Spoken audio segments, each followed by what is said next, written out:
I'm Laura Van Arendonk-Ba, and I am here on this beautiful island just off the Pacific side of Costa Rica. And I'm here because I've been asked to read you an excerpt from my story in D is for Dinosaur. That is Rhonda Parrish's newest alphabet anthology. In D is for Dinosaur, I have the letter Z. So I'm going to read a little bit of that for you. Now we're going to pick up, not at the beginning, we're going to pick up just a little bit in where our heroine, Brianna, has just landed in China for some work, and she's finding out it's not exactly as she thought it was going to be. Brianna glanced at her watch and swore, "I was asleep 4 hours." She looked out the window. "Shouldn't we be close to Zunyi then?" "We aren't going to Zunyi." Xiaolang said it very calmly, very matter-of-factly, so that Brianna struggled to grasp his meaning.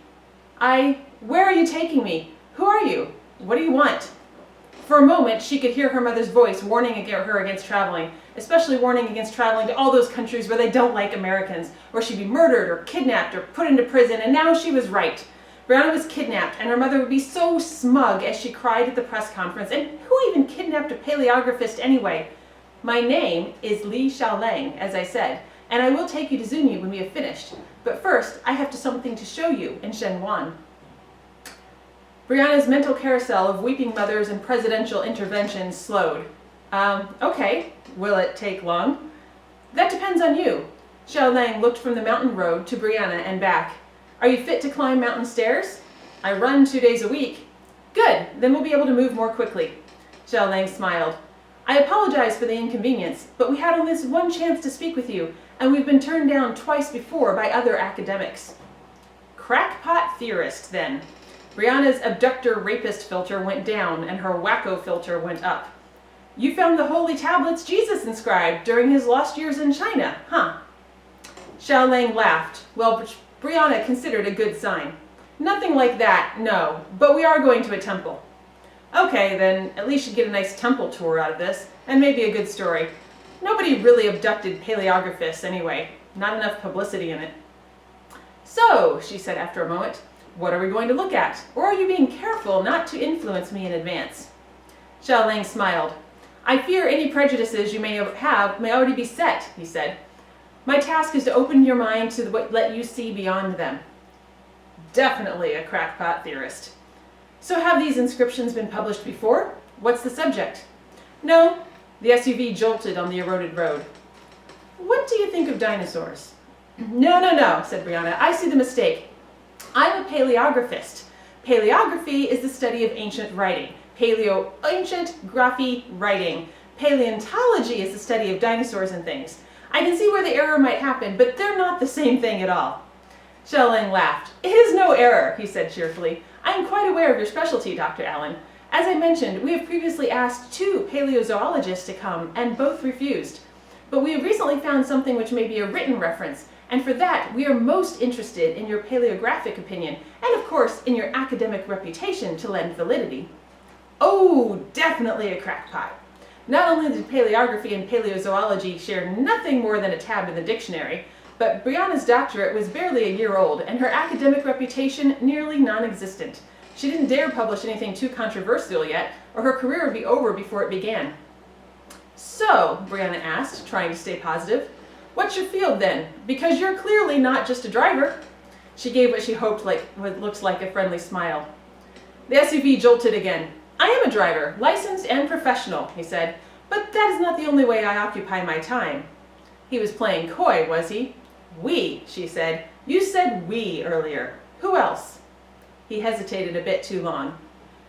"I'm a cryptozoologist. You know, Bigfoot, Nessie, Ropen, Yeti, that sort of thing."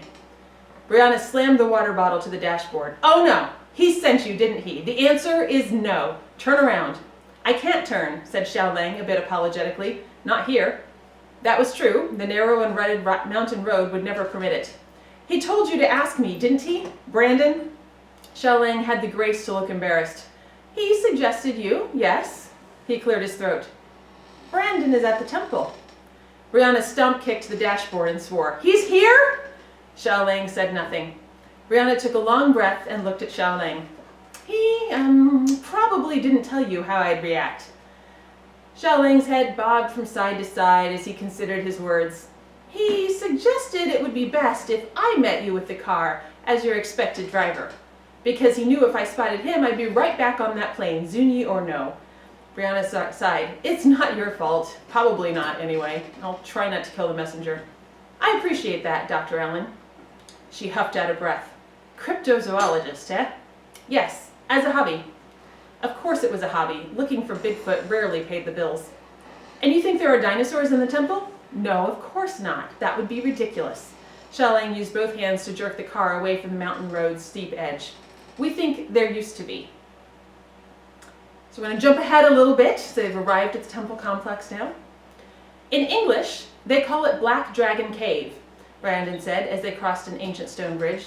But it is only partly a cave, enhanced with temple architecture. And we're here because of the Black Dragon. It's not an exact translation. Oh, so it's really Black Dinosaur Cave. Xiaolang smiled patiently at her sarcasm. Long is dragon, he explained. Xing is a color.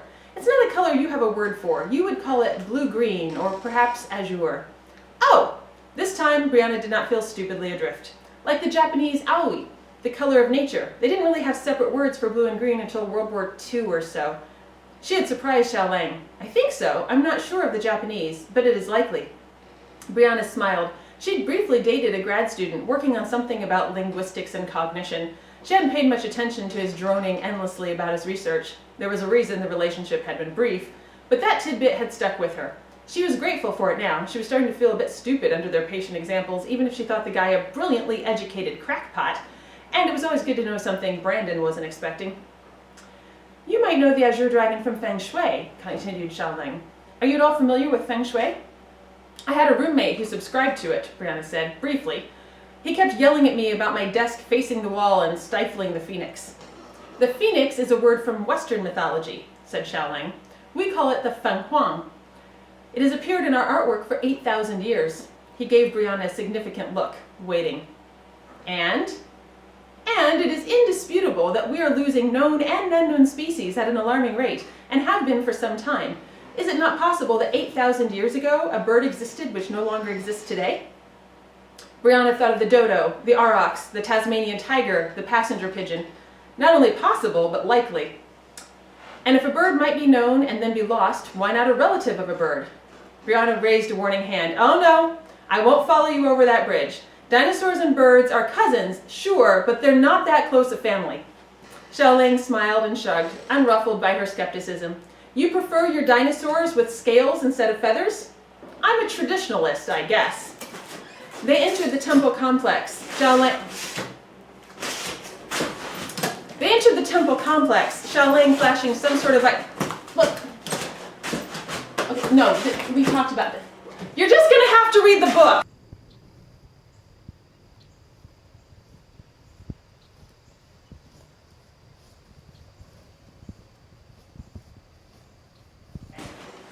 Whoa, whoa, whoa. Okay.